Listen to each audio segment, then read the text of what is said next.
everyone. Thank you so much for coming to the beginning of our reproductive justice mini-series, starting with our panelists. So I'm going to start the event with a land acknowledgement, and then we'll get started on the introductions of our lovely panelists here, and then we'll get into the awesome discussion. Does that sound good? Yes. Super quick intro. My name is Celeste Benag. I'm the assistant coordinator at the Women's Resource Center. I'm very happy to see such a great turnout for our event. So I will proceed with the land acknowledgement.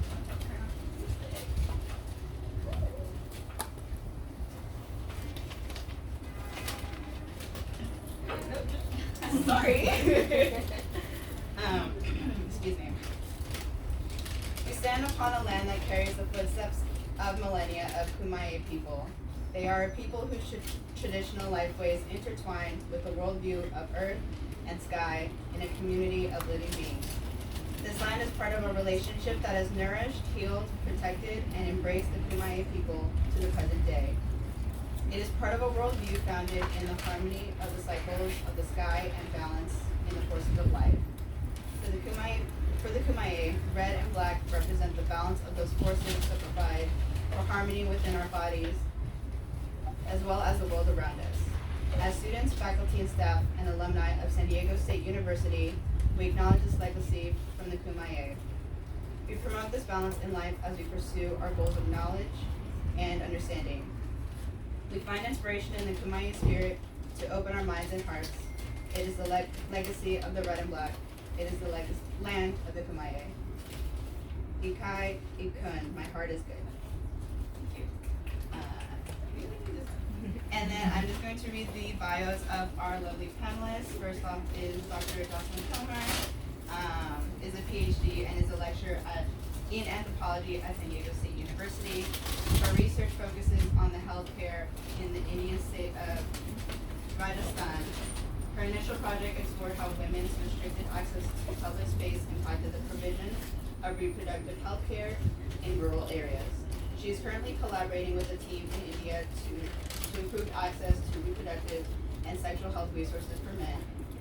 She teaches 12 different classes at SDSU in anthropology, Asian studies, and the Honors College, covering health and society, gender, Asian religions and cultures, childhood, violence, music, social theory, and research methods.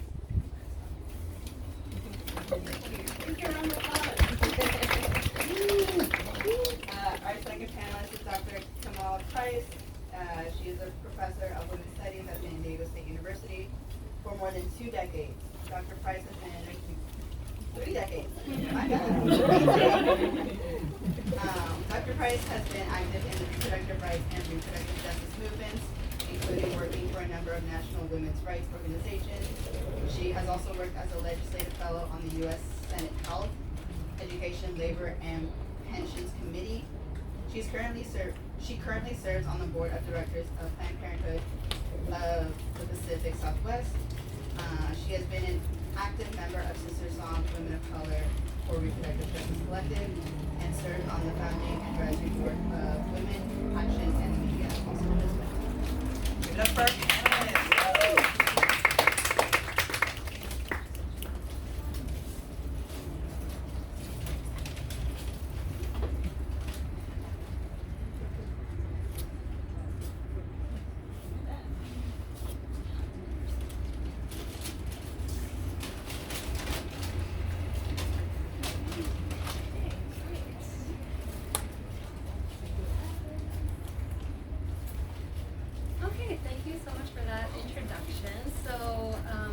I think this was originally going to be a panel on reproductive health and activism in San Diego, and I'm sort of a departure from that because I have done my research halfway around the world. But I think that a lot of the same issues come up in terms of access to all kinds of sort of aspects of reproductive justice. So I'm just going to begin by telling you a little bit about my research and then about some activism in India. So my research, actually, when I initially was devising a research project on reproductive health in India, and I want to say that I'm talking about women's reproductive reproductive health because really this is the only category that seems to be salient in public health in India when talking about reproductive health. So reproductive health for trans or non-binary people and reproductive health for men really has just not been on the radar. So my research is on women's reproductive health, but I just want to sort of acknowledge what's missing here. So when I initially conceived of my project, I actually wanted to study reproductive violence. So sort of harassment and abuse that was happening to patients when they were encountering the reproductive healthcare system. And I had heard stories about this from the patient's perspective, and I wanted to study it instead from the doctor's perspective, because I thought, doctors are sort of perpetuating this abuse that patients are experiencing, so I wanted to get at their perspective. This is something that in the social sciences is called studying up, where you study the people who are in power to try and understand structures of power. But when I went to India and I was talking to doctors, they really didn't seem interested in this issue. And it's very hard to do research with people who are not interested in the topic that you want to talk to them about. So what the doctors were talking to me about that was really interesting and important to them was the shortage of doctors in rural areas, and particularly the shortage of women doctors in rural areas. And this really matters for women's reproductive health care because obstetrics and gynecology has been a completely feminized field since the beginning of the introduction of biomedicine into India, which I think is interesting because it's very different from what we find in the US, where obstetrics and gynecology was masculine, was a male-dominated field really until very recently. So in India, since the beginning of biomedical healthcare, healthcare for women has been provided by women. And what I found was that women doctors in all specialties, including obstetrics and gynecology, were absent from rural areas. So this means that anyone who wants to access reproductive healthcare services in rural areas has to travel a really far distance. And this didn't make sense to me because the Indian government, and the government is the largest provider of healthcare services, and unlike in the United States, in India, the people have demanded healthcare for low cost or no cost from the government, and the government has accepted this as their responsibility. We haven't really gotten there yet in the United States. But the government had put money into expanding infrastructure into rural areas, so creating clinics where women would be able to access things like C-section in case of necessity when they're giving birth. But there weren't enough doctors to actually staff all of this infrastructure. And so in my research, I ended up asking why. Why is there this shortage specifically of women doctors? Because there was not a shortage of male doctors. So why were women missing in rural areas? So in answering this question, I actually found myself straying very far away from reproductive health. And this is something that I think anyone who studies reproductive health will find, is that the inequalities, the hierarchies that are present in the broader society make their way into the way that reproductive health care exists. Because, of course, reproductive health care doesn't happen in a bubble. It happens in our society, and so all of the hierarchies and inequalities are there as well. And so I started to look beyond reproductive health and look at how women were able to, or restricted from, moving freely through public space. And I found, and women were telling me this over and over again, that women are supposed to be under the protection of men. And this was enforced by women's families. And women themselves experience this really not as protection so much, but as control of their movements. And so whereas men could easily go to work in a rural area, women found that either they themselves were afraid because of this discourse of risk, talking about how women traveling alone, women living alone was a dangerous thing. So they would feel fear themselves their families would feel like they wouldn't be able to protect them, and so they wouldn't allow them to go travel to a rural area.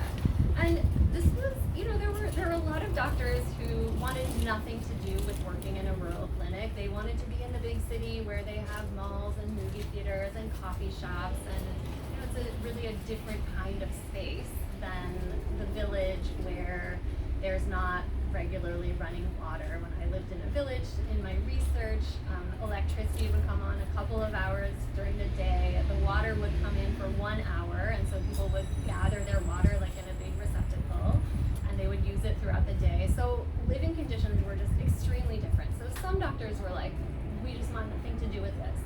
But then there were doctors who had a more social justice orientation, and they became doctors because they wanted to help people, and they wanted to go serve where there was the most need. And they also found these barriers that it was seen as dangerous for them to go and live on their own. So there were some workarounds that doctors used so that they could still go work in a rural area. One, and this was promoted by the government, was posting doctor couples together in rural areas, and this sort of created this sense of family protection, so a woman would be able to stay there and put roots down there. But this requires a couple of things. First, it requires that a woman have a heterosexual marriage, because this requires a male husband to be protecting her. And it also requires that she marries a doctor, which actually is quite common in India to find doctor-doctor couples. But a lot of things have to happen for this to work out. The other workaround that I found was commuting from the city. So the doctor would live in the city and in most cases, take the bus, which could take an hour or two or more, depending how far away she was. This was referred to in English as doing the up-down. So they'd be going, commuting to the village and then back home. And they would have to get back home before dark, because traveling after dark was seen as very dangerous. This one was not so good for patients, because the doctors who did this tended to have very high absenteeism rates. So, maybe one day they woke up and they didn't want to take a 2-hour bus ride because it was 115 degrees out. Or maybe the bus wasn't running that day. I traveled by a bus a lot around the countryside, and it was a bit unreliable. So this wasn't, neither of these is like a perfect solution to this problem. So basically, my conclusion, having listened to all of these stories of women who were either working in rural areas or who had turned down a post, and unfortunately for a lot of women doctors, everyone wanted to work in the government sector, and in order to get a job in the government sector, you first have to do your time in a village. So for the women who got assigned to a village and then decided, this isn't safe, I can't do this, they're basically giving up their career in the government sector because of these issues, these obstacles.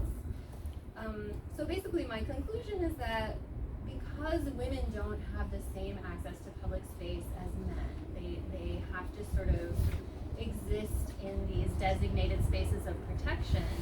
This is impacting the provision of reproductive health.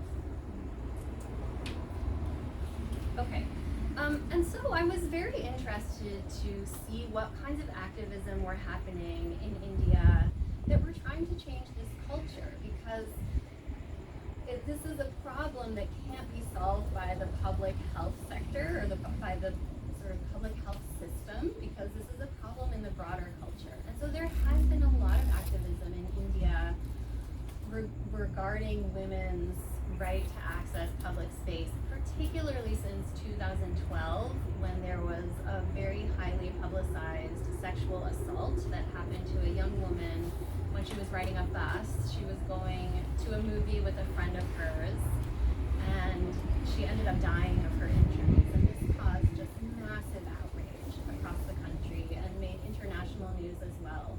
And a lot of activism has sprung up from this event. This was sort of a catalyzing event. And in one of these images on the bottom left, this is a campaign trying to end victim blaming, because one of the things that happened after this horrific sexual assault is that people were blaming this woman because they were saying, oh, well, you were out after dark. You know you're not supposed to be out after dark. You were traveling with a man who is not your relative and not your husband, and that's not okay. So basically putting the blame on her. So there's been a lot of activism trying to end this practice of victim blaming. I mean, this is a problem that we see not just in India, but in our own community as well. And then another campaign that's more recent that I found really interesting is this Meat to Sleep campaign. And this is where groups of women are going to public parks in the middle of the day and laying down and taking a nap. And this might seem like a very simple sort of thing to do, but in India, particularly in Rajasthan, the region where I did my research, this is a totally radical thing to do because parks are for men.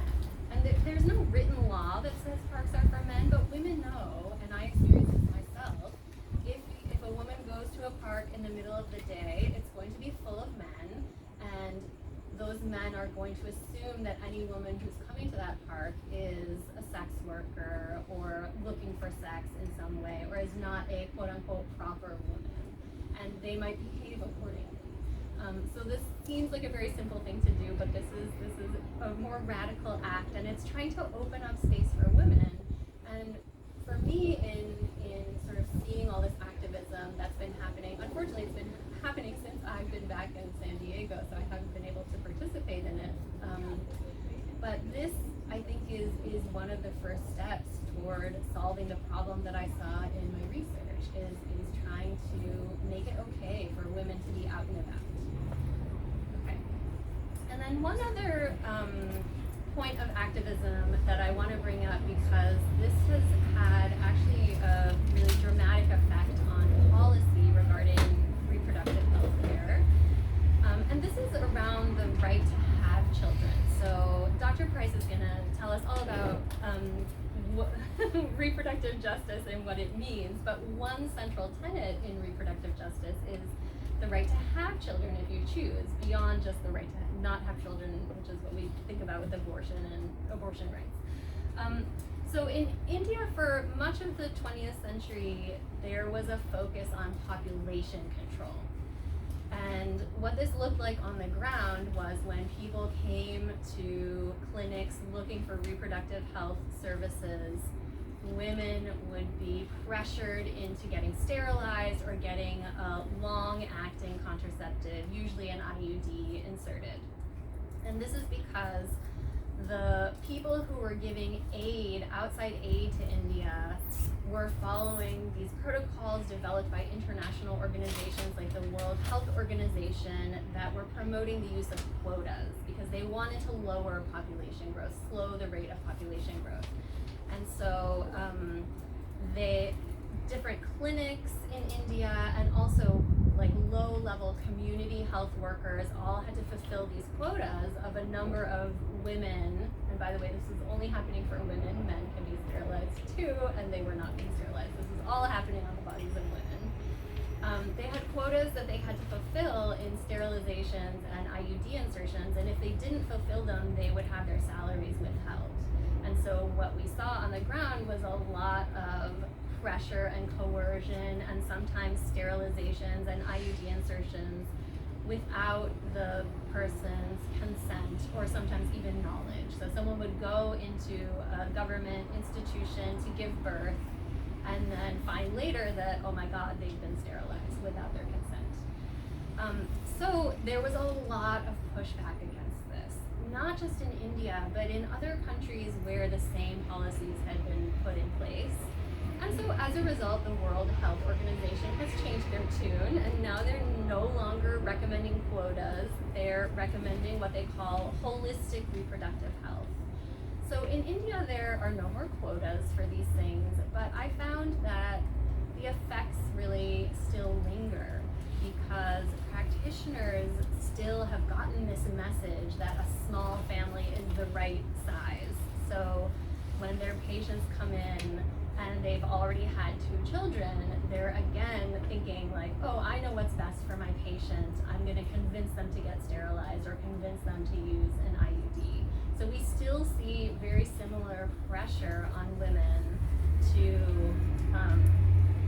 have really small families. And when I was hanging out with doctors as they were seeing patients, I saw this in action. There was one woman who came in and was pregnant with her 10th child. And the doctor who was consulting with her looked at me and was just like rolling her eyes and was like, you see what I have to deal with. Like she was just incredibly condescending because she didn't think that this was appropriate behavior. Okay, I'm gonna stop talking there. I will hand it over to Dr. Price. And there's a lot more that we can talk about in terms of India. I haven't even gotten to abortion, but if anyone wants to hear about abortion in India, because it's a bit different than what the context in the US, you can feel free to ask in the Q&A.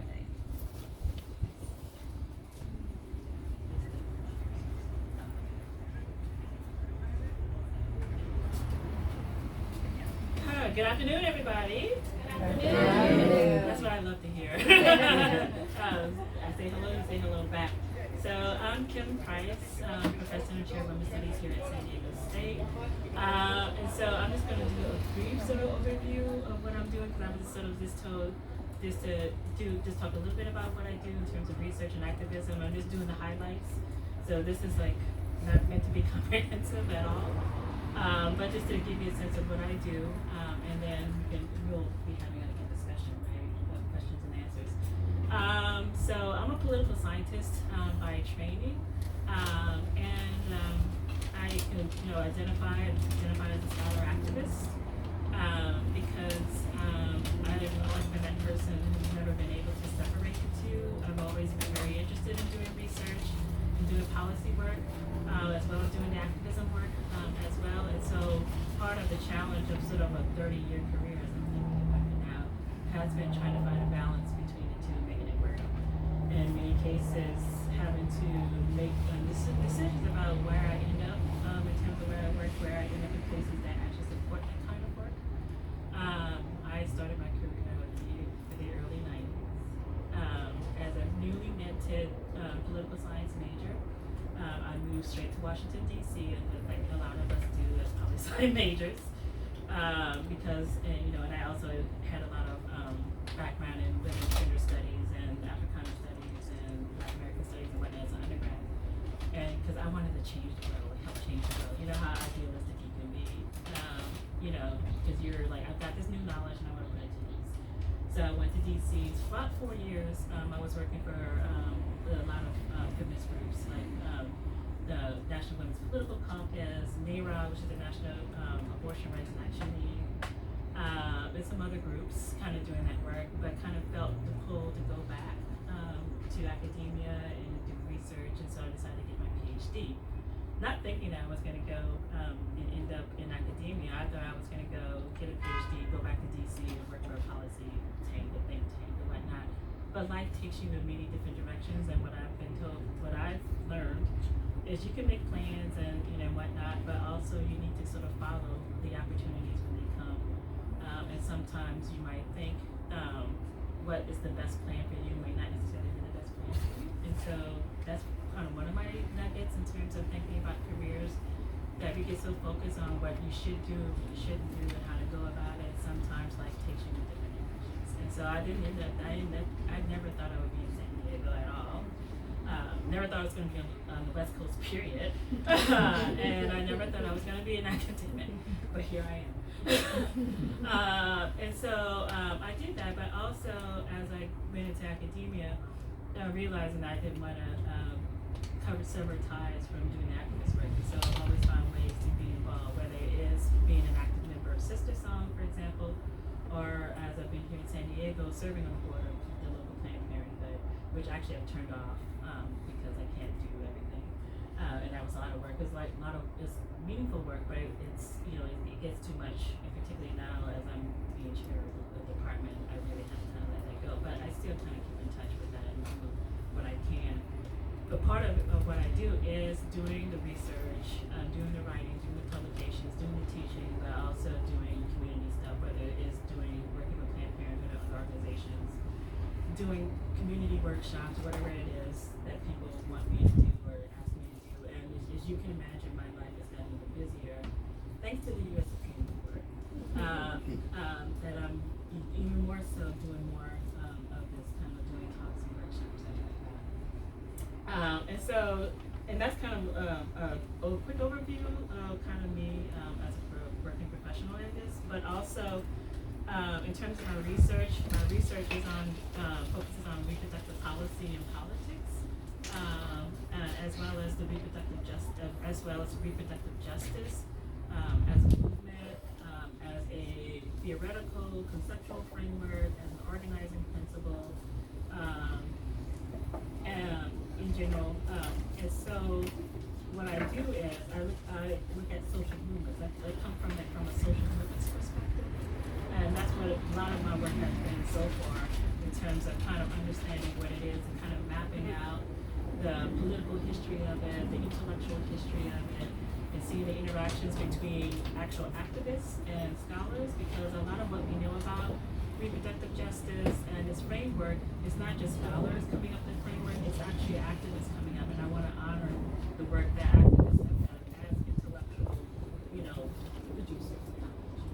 A lot of times they don't get that kind of recognition for that because of how we think about what knowledge is and how it's constructed and who can be sort of the producer of knowledge and whatnot, right?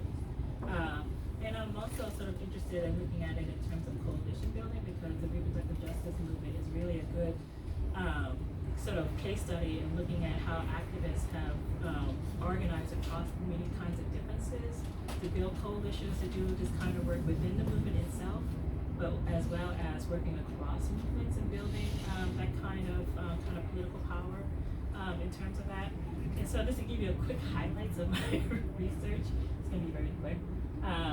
For one thing, I just recently published a book the end of last year, called Reproductive Politics in the United States, which kind of is a historical, cultural, political, social, economic kind of analysis of reproductive politics in the U.S. Like, how did it get to where we are right now?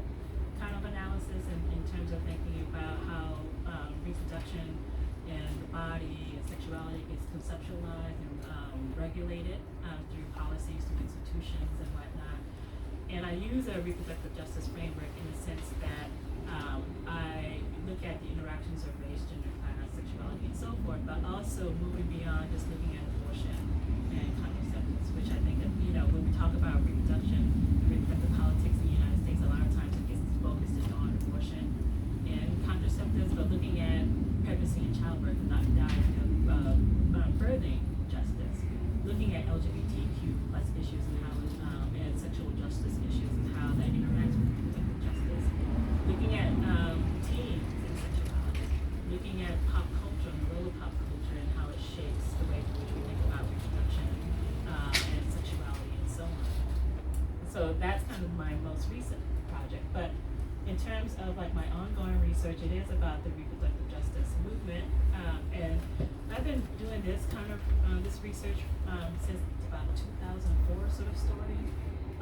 Kind of my in-between period between finishing graduate school and coming here to San Diego State. For 3 years I was doing a postdoc in Massachusetts, in Cambridge, Massachusetts, at a research/policy center there. And that's kind of when I kind of shifted gears, because I was before then I was really looking at actual policy in terms of like the regulation of like the medication, abortion, and emergency contraceptives, but kind of shifting because I really wanted to look at women of color and the role that they were playing in terms of the fight for reproductive freedom, because it was always frustrating talking to people, whether it was researchers or activists or just regular people, just thinking, oh, that abortion stuff, reproductive politics stuff, that's just for white women. That's a white women's issue. It's like, no, it's not. For one thing, it's and everybody's issue. And women of color have always been prominent in this kind of organizing work. It's just that they haven't necessarily always gotten credit for it. And also, there's always been tension within the mainstream reproductive rights movement in terms of the goals and the agendas of sort of white cis women versus women of color, poor women, queer women, in terms of what the agenda should be and what we should fight for, how we should fight for it. And you start to see women of color in particular kind of creating their own spaces, their own organizations, starting in the 1980s, going into the 80s, the 90s, and the 2000s. And that's when you start to see a shift of them deciding that we need to create our own movement and our own framework and understanding these issues. And so in the mid-1990s, you see this emergence of reproductive justice as a term, as a concept. And the term itself actually came out of a conference in Chicago, Women's Health Conference in Chicago in like 1994. A group of black women activists came together, sort of basically frustrated with the mainstream reproductive rights movement, saying we need to create our own agenda, our own movement. And so reproductive justice was sort of that framework that emerged out of that meeting. And so what you see up here is just a smattering of the different organizations that work on reproductive justice here in the United States. But my research is looking at the work that all these organizations do.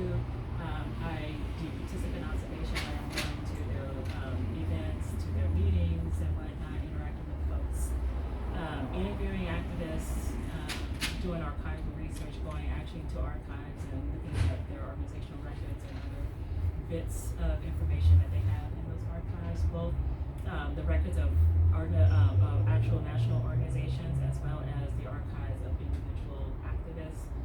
There's an oral history project at Smith College that has been documenting the work of pioneering feminist activists, and there's a huge part of that is actually dedicated to reproductive justice activists. So there's a lot of data and or documentations that I'm sort of working for. It's a way for me to kind of help document and sort of map out sort of the history, the political history of this movement. And so part of what, of what the work that reproductive justice activists do and scholars do is kind of talking about what is reproductive justice and how it differs from these other ways in which we think about reproduction. And I need to do that because, as we've seen, people are using the term reproductive justice more and more, but sort of the fear is that they're just using that as just another synonym for reproductive rights or for being pro-choice, and those are two separate things. They're separate things. And so what I like up here is a framework that was sort of developed by Asian Communities for Reproductive Justice, which is now is known as Forward Together. It's a group that's based in Oakland. That they talk about the differences of what is reproductive health, what is reproductive rights, what is reproductive justice. Reproductive health is basically the health issues, right? Dealing and talking about access to services, looking at health data and like thinking about what are the kinds of issues, health conditions people are dealing with, and so forth. And doing the education in communities about specific health issues, whether it's reproductive health, sexual health, and whatnot.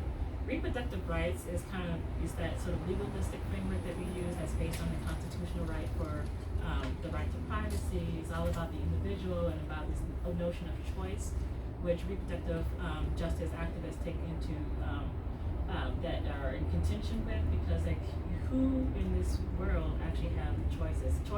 The choice framework sort of assumes that there's an infinite number of choices that people have, and reproductive justice activists say, really, not that many people have unlimited choices.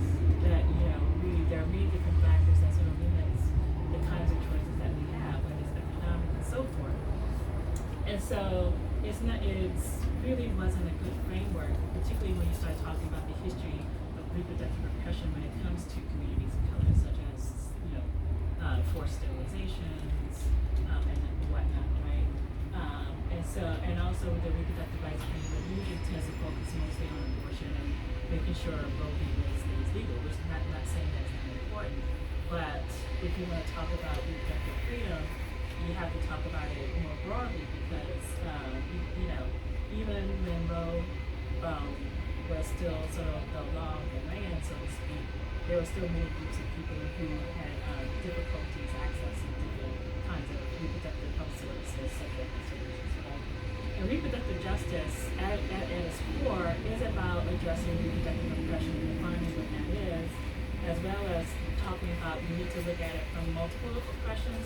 It's not just about being a woman or being, in terms of gender. It is about your race, about your past identification, about your sexual identity, your gender identity, citizenship, all those things. And, being an immigrant, how all of that sort of shapes the kinds of experiences that you have here, in terms of your being able to make decisions about your body, about your well-being, about your family formation, and so on.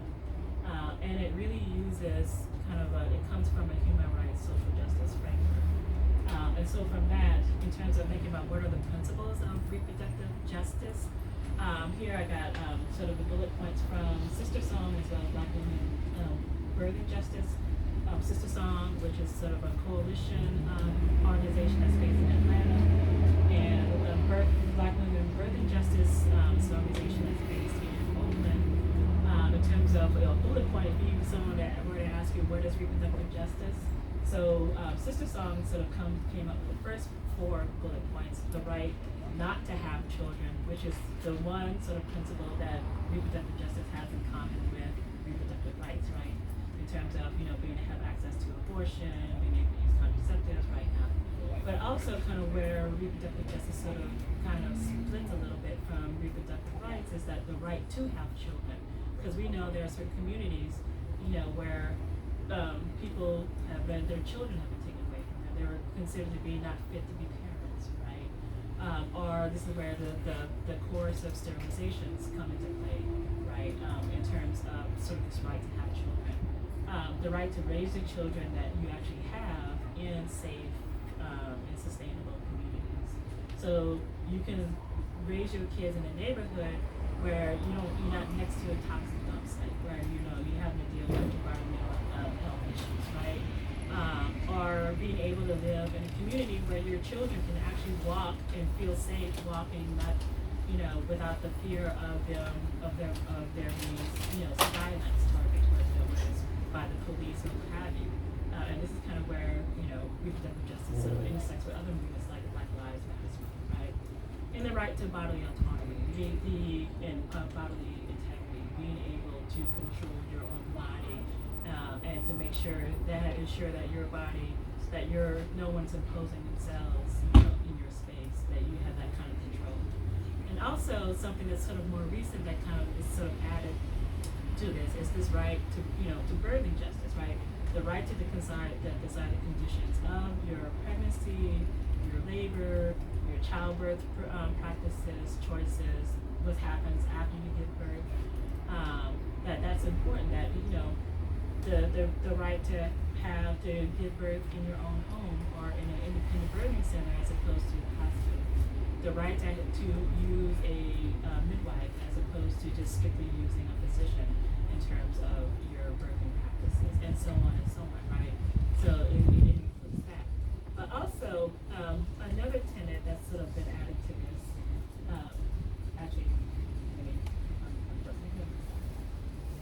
and so I like using birthing justice kind of as a launching point to think about another way in which reproductive justice sort of differs from reproductive rights is that reproductive justice activists and scholars argue that reproduction does not exist in a vacuum.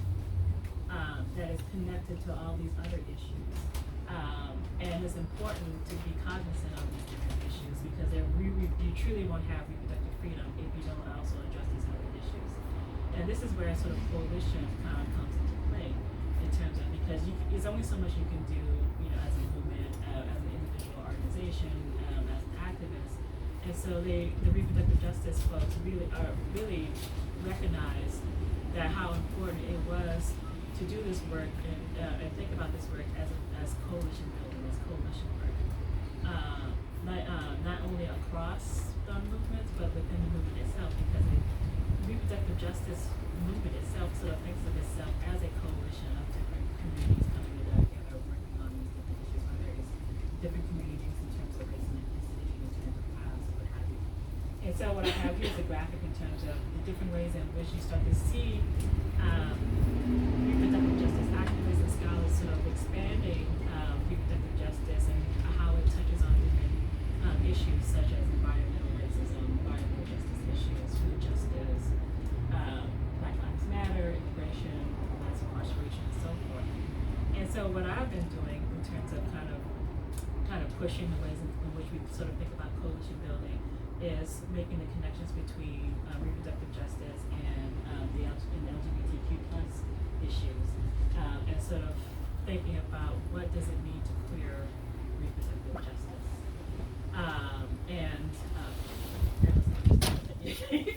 Sorry. Starting about 15 years ago, maybe a little more than that, you start to see reproductive justice activists and LGBTQ plus activists kind of coming together and thinking about how are these two sort of issues and movements connect to one another and trying to find common ground in terms of thinking about these issues. And part of it is that particularly within the LGBTQ plus movement is that you had a lot of argument within the movement, people saying reproductive rights, reproductive justice has nothing to do with us. That's a hetero issue. Why are we involved in this? And you start to see pushback within the movement, people saying, yes, it has a lot to do with us and our issues. If you think about what reproductive justice is and its tenets,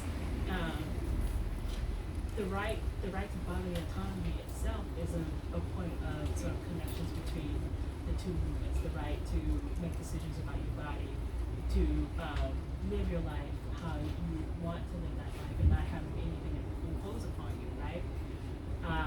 And so what I've done is sort of looking at the ways in which the different times in which these groups have come together, and looking at groups like the National Gay and Lesbian Task Force, the National Center for Lesbian Rights, looking at the National Latina Institute for Reproductive Health, FOR together, formerly known as Asian Communities for Reproductive Justice, the ways in which they have sort of brought these two issues together and advocated for sort of a queer reproductive justice. And so from that, you start to see this sort of formation of another component of reproductive justice, which is called sexual justice. So expanding reproductive justice to include things like the right to sex, the right to consensual adult sex, the right to pleasure, the right to your sexual well-being, a right to your own sexual identity and expression, the right to your own gender identity and expression, the right to form the relationships of your own choosing, families of your own choosing, whether it's through marriage, through adoption, foster care, using reproductive technologies, however, without any sort of government interference or any other kind of interference, whether it's like medical people or other experts telling you what you can and can't do. And so I use this querying of reproductive justice as a point of exploring the ways in which cross-movement political coalition building can happen, and also thinking about what is political intersectionality. And political intersectionality is just sort of a way of thinking about how do different groups of people, communities come together and work together politically in terms of how do you determine what is your political agenda, determining who gets to decide things, how do you make decisions, thinking about sort of leadership and who are the voices that are developed and which voices are not developed, thinking about what strategies you use, thinking about how you form a shared vision, shared common goals and values and so on. And so I really find this an interesting kind of point of thinking through those kinds of issues. And there is a group of us, a growing group of us who are kind of doing this kind of work, and a group, several of us sort of came together at a conference this summer in Finland, and we were sort of part of the kind of queer reproductive justice, LGBTQ plus kinship, whatever cluster of that conference, and really sort of thinking about different ways that we can kind of push this notion of queering reproductive justice and what it looks like, and actually thinking about ways in which we might actually kind of establish queer reproductive justice as its own sort of subfield of study, and sort of thinking about how we would do that. Usually when you do something like this, you do like an edited volume or you do like a special issue in a journal, so we still kind of thinking through that. But there's enough of us who basically around the world at this point who are thinking about these issues and thinking about what does that look like, and doing research on the many different aspects of like race and justice, and how that makes us rethink the society that we live in, and thinking about how we organize our society, and how what is a world that isn't based on sort of white supremacist, heteronormative, capitalist notions of family and existence and whatnot. And I'm proud of myself. I didn't curse because usually when I get to that part, I start cursing. But anyway, I don't want to take up too much time, but that's kind of a quick overview of kind of the work that I do. And I know there's some questions that we need to get into. So the question Q&A is coming. So thanks.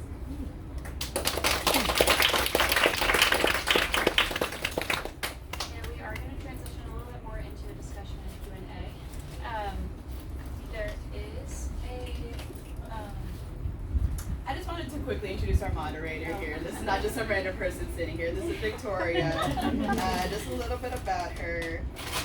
She's a second-year master's student in the Women's Studies Department, and her work is within the intersections of disability justice and reproductive justice. Specifically, her current project is a section called Curriculum for Intellectually and Developmentally Disabled Adults, and we're very grateful for her to be moderating today. Thanks, I didn't know that was going to be okay, yeah, we're going to transition a little bit more into the discussion. And there is a Google form that's available. You can find the links on either the Women's Resource Center or Black Resource Center. You can see the CIR is posted on their Instagram as well. So you can take a look at that if you want to submit some questions. I'll be taking a look to see what's posted there. I do want to start by asking, you both have mentioned specific policy changes that have impacted some of your work. I wanted to see if you could speak a little more to that, whether that be how those policy changes have affected access to reproductive care, or the ways in which healthcare providers have approached this kind of care. Oh, wow.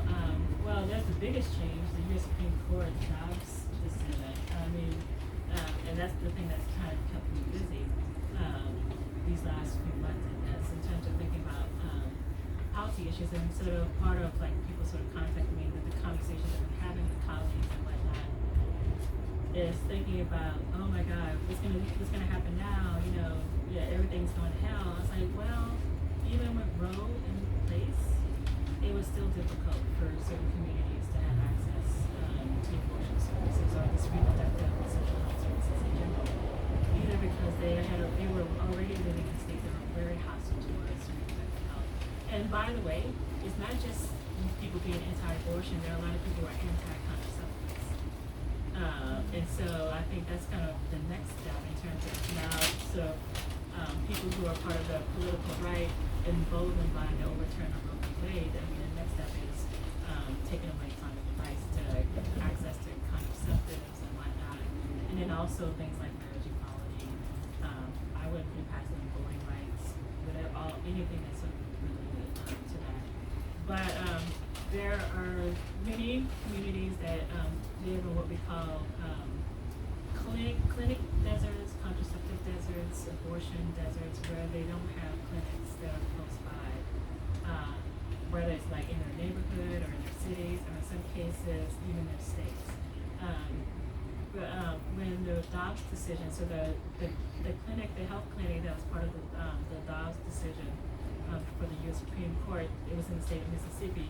At that time, they were the only clinic in the entire state of Mississippi, because the anti-abortion movement in Mississippi is very strong, very active, very organized. They would basically harass clinics to the point where they were closing. They had legislators that were very friendly towards the anti-abortion movement, so they were already passing different kinds of regulations on abortion that made it even harder to access those services to begin with. And so that one clinic in Jackson, Mississippi was serving the entire state. I spent a summer working in a clinic in Atlanta in the 1990s. And I remember that one clinic served not only Atlanta and Georgia, but surrounding states. Because again, we were talking about people living in states that didn't have those kinds of services. I know some states, like I can't remember which of the Dakotas, probably maybe both of them, before the overturn of Wade, there was a clinic that would have a doctor that would fly in from another state, like once a month to perform these services because it wasn't safe for them to actually live in the state because of their experience. And so that's also kind of the politics of this. And I always have to tell people that's part of kind of what's going on in terms of access. That there's always been just lack of access for a lot of communities because of the politics around it, particularly with the work of the anti-abortion movement, in terms of harassing clinics, but also in terms of having friendly people in positions of power at the state level.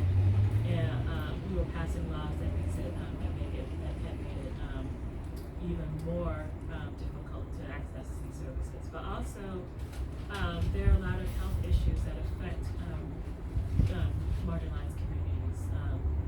For example, for African American folks and Native American Indigenous folks, there are high rates of pregnancy-related deaths, high rates of infant mortality, meaning that you have a lot of brown and black babies that die within the first year of them being born at high numbers, and that cuts across class. It's not just people low income, it's black and brown women of all classes. And I always talk about, an example of that would be Serena Williams, for example, how she talks about her birthing experience and how she almost died giving birth to her child because doctors were not taking her seriously enough, and she's saying she felt there was something wrong and they should check it out. They finally checked it out after her sort of keep pushing it, advocating for it. They found out, there was something awry, and they had done it. If they hadn't decided to run those tests, she could have done it. And that's the experience for a lot of them. You hear these experiences over and over again. In some cases, they've actually done black folks dying as a result of physicians, medical personnel not taking their concerns seriously. And some of the research that's starting to come out around this suggests a lot of it has to do with bias towards black folks, particularly those in bias that there's the strong black woman, so stereotype. That you can take the pain. You're just being a wuss. You're being a diva. Or some cases, you must be on drugs or what have you, and so you can feel about that. And in some cases, right, you want to turn away because they're thinking you're only just, you're drumming up the pain because you want to get another fix. And it goes on and on. And I can go on and on. But there's so many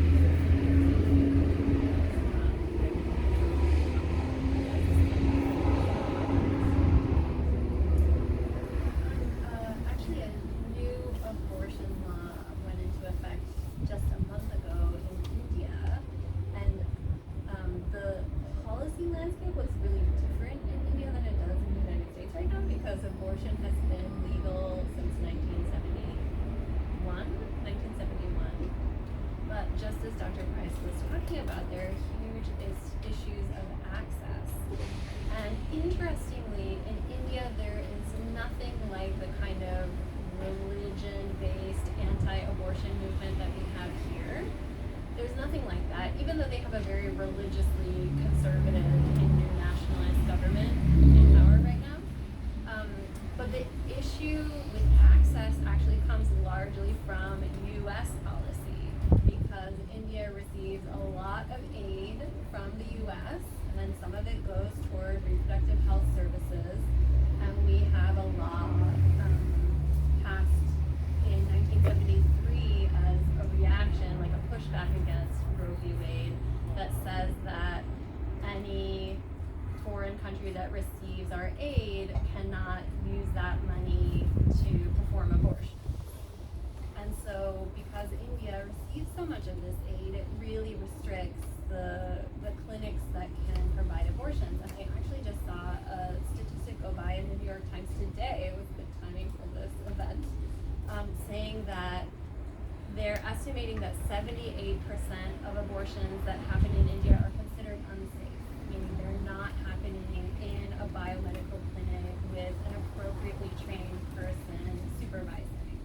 And so even though abortion is legal, there is this access issue. And also, one of the other new things about this new law that just went into effect is for the first time it made abortion available to single people.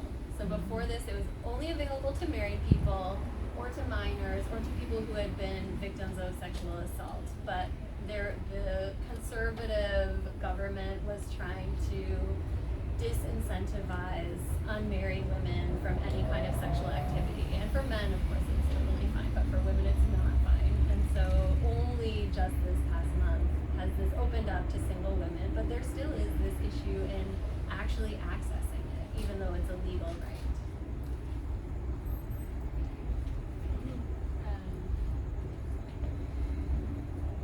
You've also talked a lot about, and again, it's just this question about policy change. We're looking at history, and I kind of want to pick at the importance of understanding the history of reproductive rights and reproductive justice. Dr. Price, you talked about the transition or the transition into using reproductive justice as a framework that kind of criticizes reproductive rights. What's the importance of understanding where these terms come from? I'll start, yeah. For me, when I first was starting this, I really was thinking, I guess, because the context of my research was so much about access, I was sort of starting to think in terms of reproductive justice before I even had heard of this term. But I think that it's important to, even though it seems like a very sort of small semantic difference, as Dr. Price was explaining, like there's a huge difference in sort of how we're approaching these issues of reproductive rights versus reproductive justice. And also validating the work that's been done in using this term reproductive justice, that this work has come out of activism rather than out of like the kind of scholarship that I do. And I look to activism and I rely on activism to sort of push things forward. So I think that understanding the history of where we get these kinds of new terms, even though they on the surface might just be a little difference in language, there's so much more underneath it. Yeah, it's a different way of thinking and conceiving of reproduction and sexuality is, right? So it's not semantics, it's not just using different terminology, it is a different way of thinking about how we think about this. Because, for example, reproductive rights, it doesn't have any kind of compelling argument about reproductive oppression and what that is, and what does that look like. In terms of reproductive justice, it's so much limited to the right to privacy and the Constitution, and that we know the Constitution as a document is very limited in terms of thinking about like this human rights in general, or in terms of thinking about social justice. It's a very narrow way of thinking about those things, whereas reproductive justice is a more comprehensive, more holistic way of thinking about these issues. And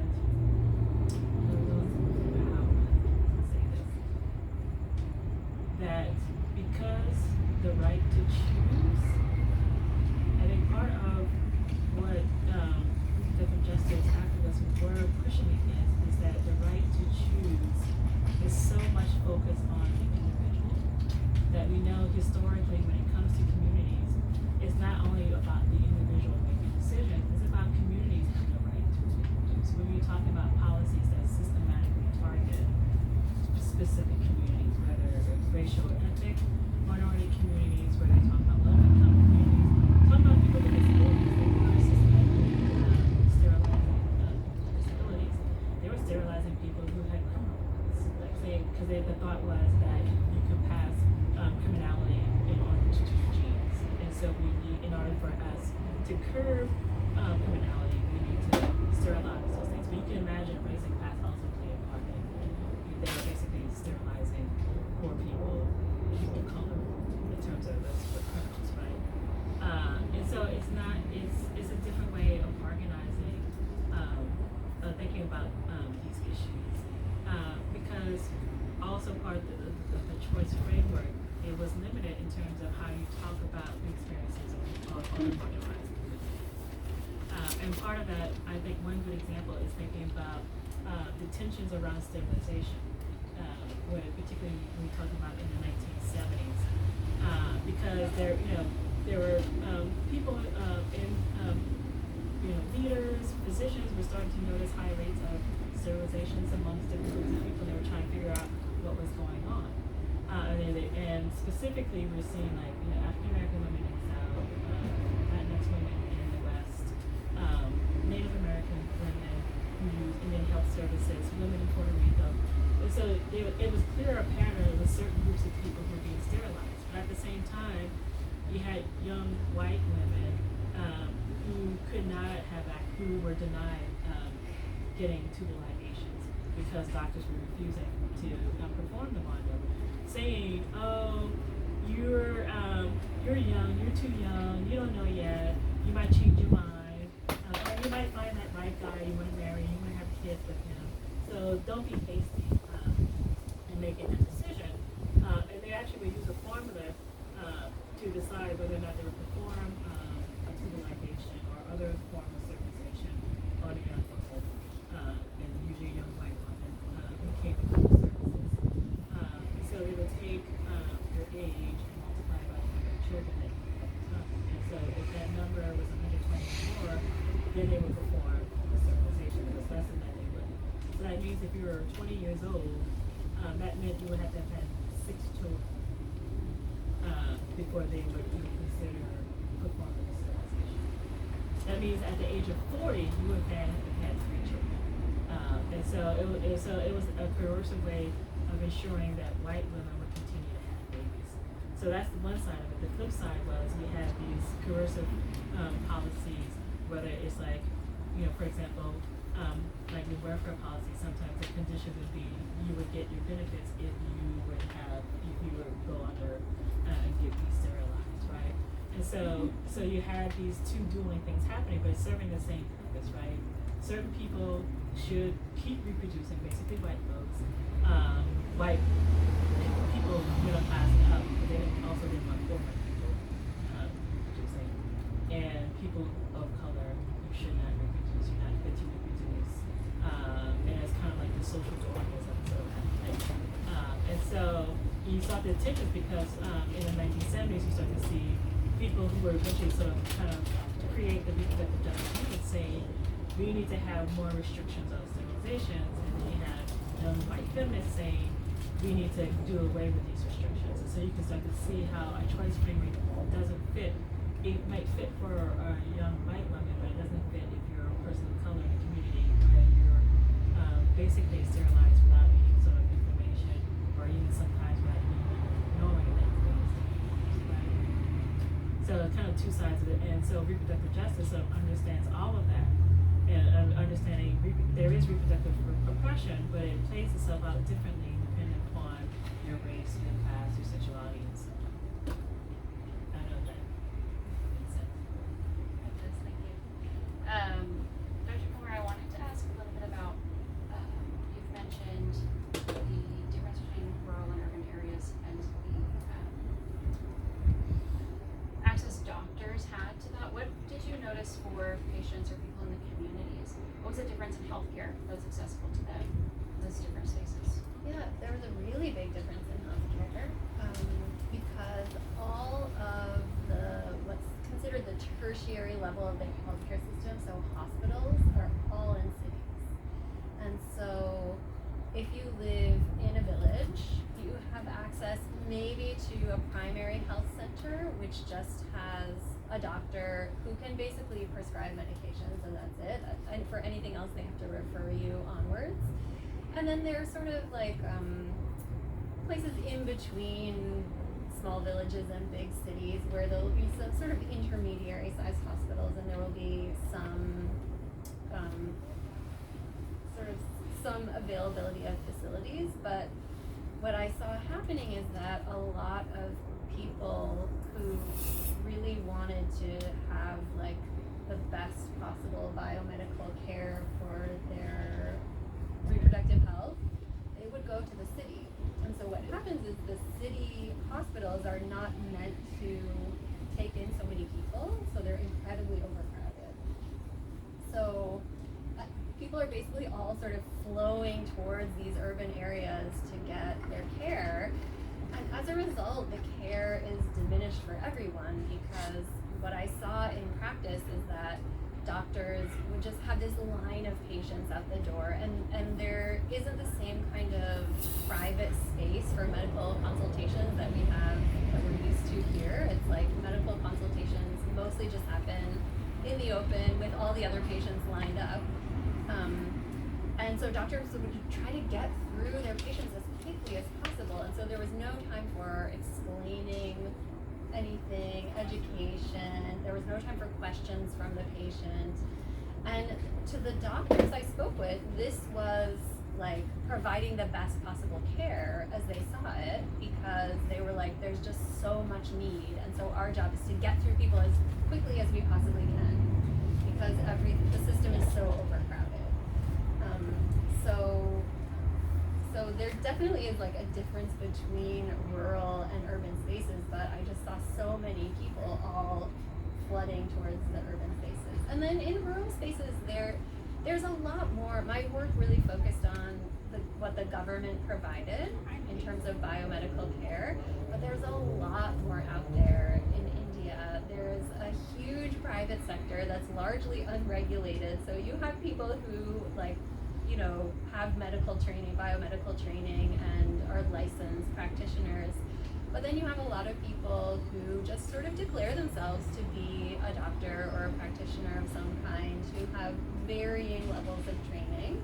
And so you never really know what you're going to get in the private sector. And that's where a lot of these abortions happen that are labeled unsafe, because some of them certainly could be safe, but some of them, it's unclear how much this provider actually knows. And so what ends up being available in these rural areas are unregulated private practitioners, and then pharmacies. So interestingly, you can go to any pharmacy and get the pills you need for a medication abortion. And the pharmacist may or may not have good advice for you on how to take them. So this is available to people, but it's not considered to be available in a safe way, because people are not getting good follow-up care or good advice on how actually that should be handled. I was thinking about the reproductive justice framework. Also part of the insistence of making sure that you make the distinction between the two is that because reproductive justice is something that comes from the people, and we need to preserve that, because when you start to see people start using the term uncritically or not thinking about the differences, you see co-optation happen. And there have been instances where you've had, women of color organizations and the mainstream groups like Planned Parenthood or whatever coming to blows, almost to blows, because either the more mainstream organizations were calling themselves reproductive justice organizations when they really weren't, or in some ways, they were being portrayed as being reproductive justice organizations and not correcting people and saying that they weren't. And even when I was on the board of Planned Parenthood, I've had to have this conversation with the board members and saying we will, even though we do use a reproductive justice framework, and actually a lot of the people's staff who worked at the local Planned Parenthood use that framework because they come from sort of reproductive justice organizing and whatnot, but it sort of brought that into the health clinic space for Planned Parenthood. And I'm like, even though we're using those principles in the kinds of work and the work that we're doing and incorporating that because we should, we are not a reproductive justice organization. We have no business. And they were saying, why? And I remember having this going back and forth one time and saying, well, if you're doing the work anyway, why shouldn't we? I'm like, because you're going to piss off women of color and you're going to piss off this woman of color if you keep saying co-optation, and we've seen it happen over and over again, and it should not continue. White people should not co-opt the work that people of color do. We need to give credit where credit is due and respect that space and respect that knowledge.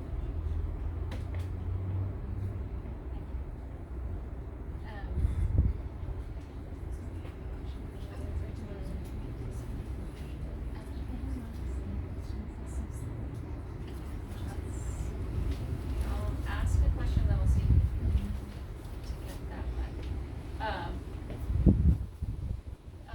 Sorry, kind of got a little distracted there. Okay, so I wanted to ask, like, we live in a state where abortion is legal. And we've talked about how reproductive justice is so much more than that, but we live in a state where abortion is legal. We live in a city where we have access to some clinics that may be able to provide reproductive care. Why is it important that we have these conversations about reproductive justice? Even in California, there are still, sort of issues in terms of inequity and access stuff.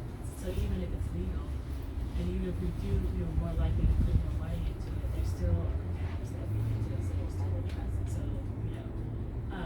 and so that's still work around that. But also, we still from time to time, not even time to time, it still happens in certain parts of, I will speak specifically San Diego County, where there are clinics that are committed by anti-abortion folks.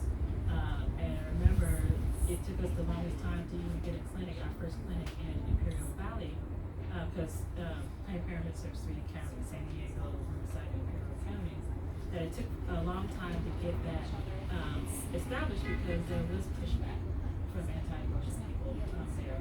And there are certain clinics within the Planned Parenthood system in San Diego County and whatnot, where we have, all of them have to have some sort of security, but some we have more than others because they get regular protests and whatnot. And so it's important to have ordinances on books that provide like buffer zones and whatnot, so that when people are going in to clinics, they're not being harassed. I mean, I know what it's like to a clinic and being harassed by anti-abortion people. I know every event that we have, I'm saying we as I'm still orders, that we have to have security because there are visitors there. With the, they have the bullying signs and they, yelling stuff. And of course, whenever they see me, a black person, they have to say, doesn't your baby have civil rights? Martin Luther King would think your baby has civil rights. And we just like, but also it's important too because my thing is that we should brace ourselves for an influx of people coming to California because half the states, abortion is protected, another half is not. So where are those people going to go to get their services? They're going to try to go to other places like California, New York, and whatnot to get services. And so my worry is, are we going to have the capacity to deal with not only the folks here in California, but whoever has the means to come here to get their care? Those issues. Yeah, and the conversations that we're having here are not just affecting people in the United States, they're affecting people globally because of this aid and the stipulations that come with it. And actually there's a bill going through Congress right now that would hopefully overturn this law and allow foreign aid to go towards abortion. So the kinds of decisions that we're making now are going to affect us locally, they're going to affect people nationally, and they're going to affect people internationally.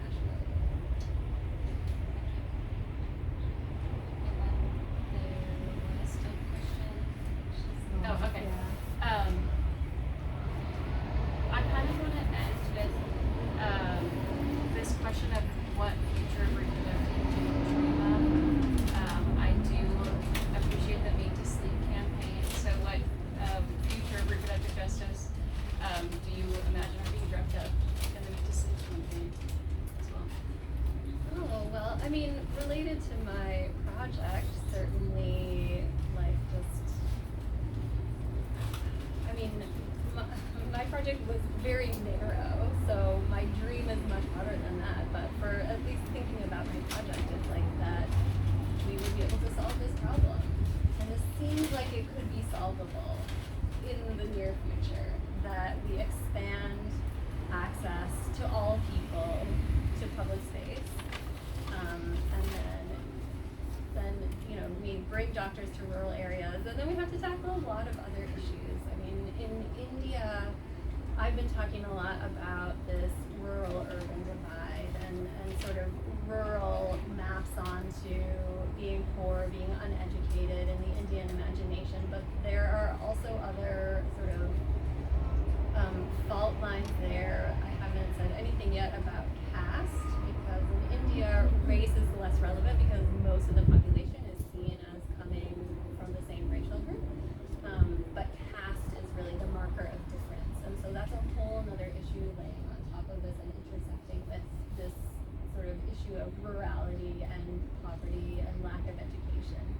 So, gosh, I don't think I really answered your question because I'm just talking about problems. But my dream, I mean, the dream is where we are able to sort of work past these divides and create actual reproductive justice, actual equity of access for all of these different types of reproductive justice. And looking at India I think provides some good inspiration for me in some ways. Like, they have a really robust affirmative action program, something that we have failed to do in the United States. And so this is based on caste, and 50% of all seats in higher education and in government work, which includes in the health sector, are reserved for people from historically marginalized caste groups. And so this has actually been really transformative. It hasn't solved the problem of caste discrimination, but it's been transformative in giving people opportunities. So I think there are some other things to sort of look to in other places around the world where people have figured some things out, and we can look to them for inspiration. A world where we can live our lives without people telling us what the fuck to do, how to live our lives, how to choose, having all kinds of supports that have the kinds of families that we want, you know, arrangements and whatnot. And why does support only have to come through marriage in the traditional sense? Why can't we have households that aren't necessarily households built through marriage or through sexual relationships? There's people who want to come together and be together, or have some sort of family. It's not necessarily sexual, but and have that kind of support. Because for many of us, our closest relationships aren't necessarily people who are our biological families, or people we're married to, or people we're fucking. It's people. Basically, like, I think some of the people I sort of consider the closest to me aren't necessarily the people that I sleep with, or the people that I've known forever, and who in a heartbeat, if I was having problems right now, they would fly all across from the U.S. to come here to help me deal with what the hell I need to deal with. So why can't we have the supports for those kinds of things, right? So that's kind of where I'm at right now. But I feel like we were way off from that future, but it's a nice vision to have.